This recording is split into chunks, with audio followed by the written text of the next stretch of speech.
পৃথিবীর যেই প্রান্তেই যান না কেন আর পৃথিবীর যেই দেশেই যান না কেন, প্রতিটি দেশ প্রতিটি দেশের অন্তর্ভুক্ত বিভিন্ন এলাকা এবং সেই এলাকার অন্তর্ভুক্ত মানুষের চাল চলন, আচার আচরণ, কথাবার্তার রীতিনীতি কিংবা দেশীয় ঐতিহ্যের ভিত্তিতেই কিন্তু এক দেশের মানুষ আর এক এলাকার মানুষ একজন অন্যজন থেকে ভিন্ন। ঠিক তেমনিভাবে আচার আচরণ বৈশিষ্ট্য যেমন ভিন্ন, তেমনি খাবার দাবারেও রয়েছে বিভিন্ন দেশের মানুষের ভিন্নতা। ঠিক তেমনি আজকে হচ্ছে আমি আমাদের দেশীয় একটা খাবার, ঐতিহ্যবাহী খাবার তৈরি করব, সেটাই আপনাদের সঙ্গে শেয়ার করব। হ্যালো এভরিওয়ান, আসসালামু আলাইকুম। আমার চ্যানেলের পক্ষ থেকে সবাইকে অনেক অনেক শুভেচ্ছা জানাচ্ছি আমার নতুন আরও একটি সিম্পল লাইফস্টাইল ব্লগ ভিডিও দেখার জন্য। আশা করি যে যেখান থেকে আমার ভিডিওটি দেখছেন আল্লাহ তাআলার অশেষ রহমতে ভালো আছেন। আমিও আলহামদুলিল্লাহ অনেক ভালো আছি। এই তো সকালবেলায় হচ্ছে একটা ভাজি করে নিলাম, ওই যে ধনেপাতা দিয়ে মূলা ভাজি করে দিলাম। অনেকেই হচ্ছে এই মূলাটাকে অ্যাভয়েড করেন, খেতে চান না, কারণ এখান থেকে যে ঘ্রাণটা আসে অনেকের কাছে এটা ব্যাড স্মেল মনে হয়, কিন্তু বিশ্বাস করেন এটা কিন্তু অনেকটা গ্যাসের ঔষধের মতো কাজ করে। মূলাটা খেলে কিন্তু পেট অনেক পরিষ্কার হয়ে যায়, যত গ্যাস আছে অনেকটাই ক্লিন হয়ে যায়। তো সেভাবেই হচ্ছে আমার এই মূলা ভাজিটা অনেক পছন্দ, আর ধনেপাতা দিলে তো এর টেস্টের সঙ্গে কোনো তুলনাই হয় না। আর এদিকে হচ্ছে আজকে আমি আমাদের ঝিনাইদহের একটা ঐতিহ্যবাহী খাবার মানে পিঠা, সিঁদরুটি পিঠা, ওইটা তৈরি করব। তো সেইটাই হচ্ছে আপনাদের সঙ্গে আজকে শেয়ার করব। আর এই পিঠাটা খেতে গেলে কিন্তু হচ্ছে গরুর মাংস, হাঁসের মাংস, এই দুইটা দিয়েই অনেক বেশি পছন্দ হয় বা খেতে ভালো লাগে। তো ওই জন্য আমি হচ্ছে এই যে এখানে রাজাহাঁসের মাংস আজকে রান্না করব।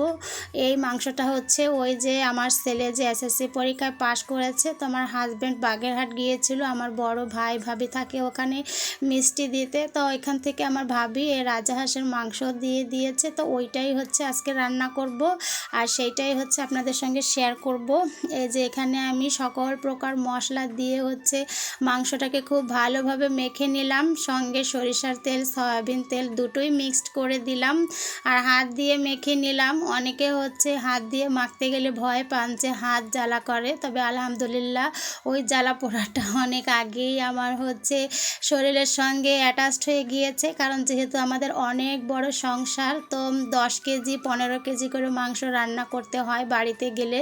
তা ওইখানে গেলেও না আমি এইভাবে হচ্ছে সব মশলা একসঙ্গে দিয়ে হাত দিয়ে মেখে তারপর হচ্ছে বসিয়ে দেই। তো সবাই বলে, আমার যারা দেবরা ভাবি আপনার হাত জ্বালা করবে, তো আমি বলি বাড়ির বড় বউ যেহেতু, তো হাত জ্বালা করলে ওটা আমাকে মেনেই নিতে হবে, কিন্তু রান্নাটা কিন্তু সুস্বাদু হতে হবে।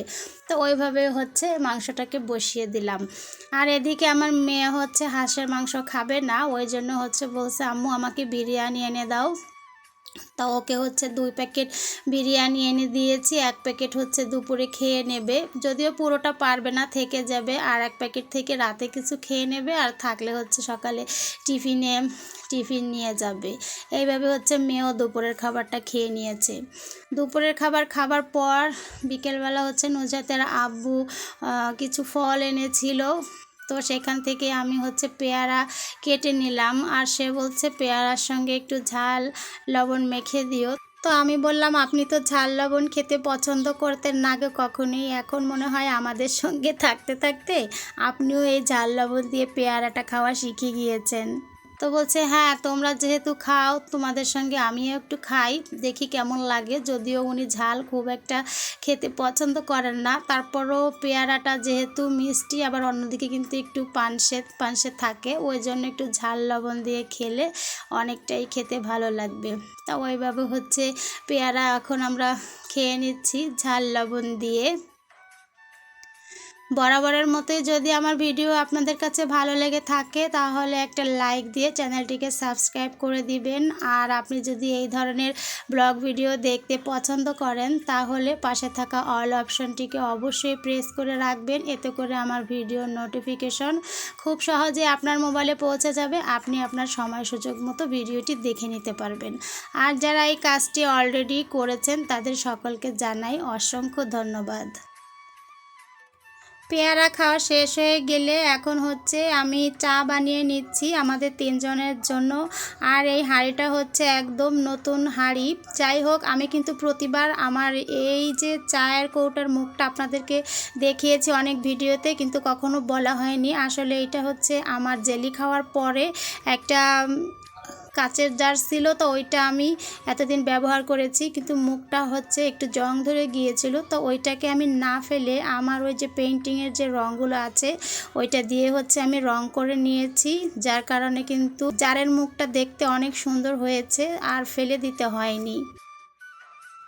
আর এইদিকে হচ্ছে নুজহাতের আব্বুকে বলেছি যে আমার চা খাওয়ার হাঁড়িটা নষ্ট হয়ে গিয়েছে। ওই যে স্টিলের যে হাঁড়িতে আমি চা বানাতাম, হাঁড়ির মুখটা একটু ফেটে গিয়েছে, আর ওইটার মধ্যে আমি ডাউল রেখেছিলাম 2 দিন ধরে ফ্রিজে ফ্রোজেন করা ছিল ডাউল, তো চা তৈরি করতে পারছিলাম না। তো বলছিলাম যে বাজারে গেলে অবশ্যই একটা চায়ের হাঁড়ি কিনে আনতে হবে, আমি কিন্তু চা খেতে পারছি না। আর এদিকে ইলেকট্রিক কেতলিটাও নষ্ট হয়ে গিয়েছে, তো ওইটা হচ্ছে আমি যেখান থেকে কিনেছিলাম ওইখানে রিপেয়ারিং করতে দিয়ে এসেছি, মানে সার্ভিসিং করতে দিয়ে এসেছি, কিন্তু ওইখান থেকে এখনও ফোন দেয়নি, যার কারণে আর কি যাওয়া হচ্ছে না। তো ভাবছি একটু সময় পেলে গিয়ে দেখে আসবো হয়েছে কিনা। অনেক সময় হয় কি, ফোন দিলে, যেহেতু নুজহাতের আব্বুর ফোন নাম্বারটা দিয়েছি, তো আমার মনে হয় ওনারা ফোন দিয়েছিলেন, কিন্তু হয়তো অফিসে ব্যস্ততার কারণে উনি ধরতে পারেননি। আর দোকানে কোনো জিনিস সার্ভিসিং করতে দিলে না, ওইটা যদি সঙ্গে সঙ্গে না আনা হয় তাহলে অনেক জিনিসপত্রের নিচে পড়ে থেকে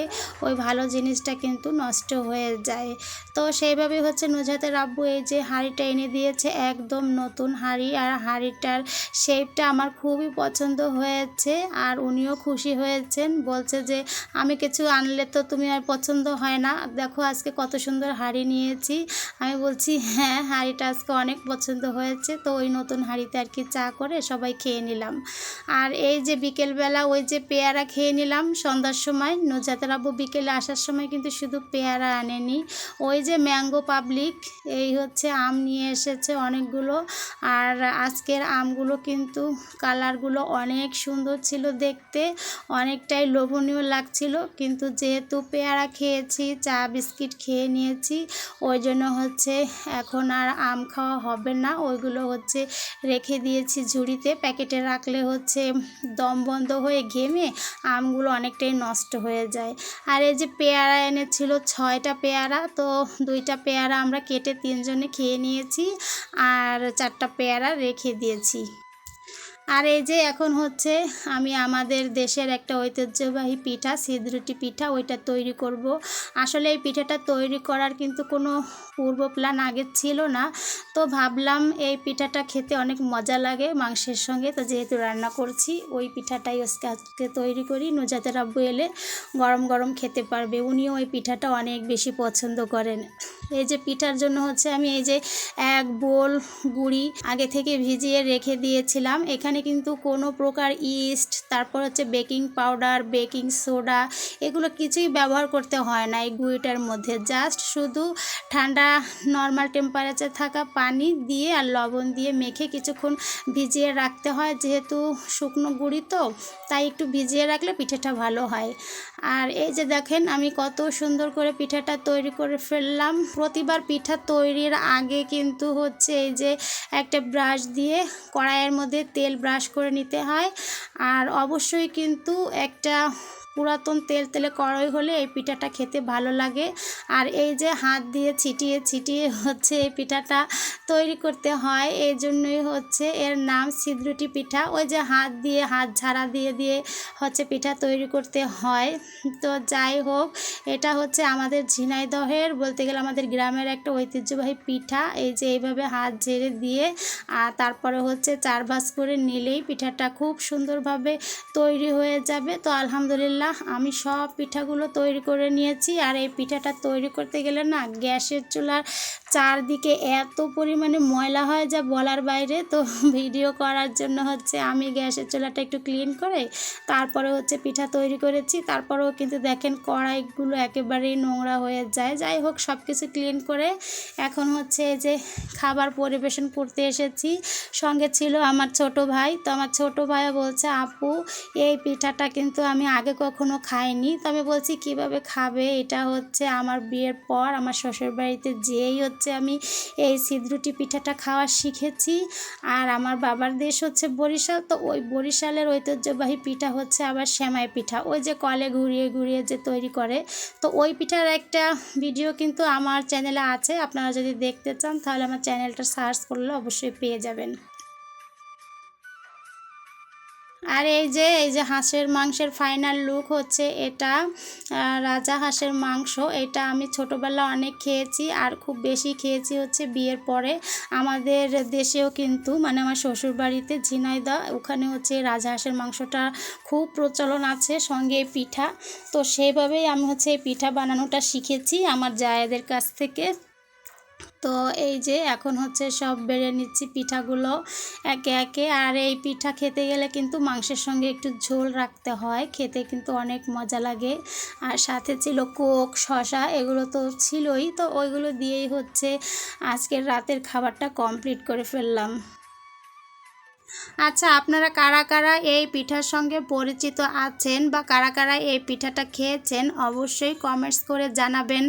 আর আপনারা কে কোন এলাকা থেকে আমার ভিডিওটা দেখছেন বা আপনাদের কোন এলাকার ঐতিহ্যবাহী পিঠা কোনটি অবশ্যই ছোট্ট একটা কমেন্টস করে জানাবেন। আর ভিডিওটা কেমন লাগলো তাও অবশ্যই যাওয়ার আগে জানিয়ে যাবেন, আর একটা লাইক দিয়ে যাবেন। আপনার একটা লাইক, একটা কমেন্টস আমাকে পরবর্তী ভিডিও বানাতে অনেক বেশি উৎসাহ যোগায়। আর ভিডিওর এই পর্যন্ত রাতের খাবার খেতে খেতে সবার কাছ থেকে বিদায় নিয়ে নিচ্ছি। সবাই ভালো থাকুন, সুস্থ থাকুন, নিরাপদে থাকুন। আসসালামু আলাইকুম।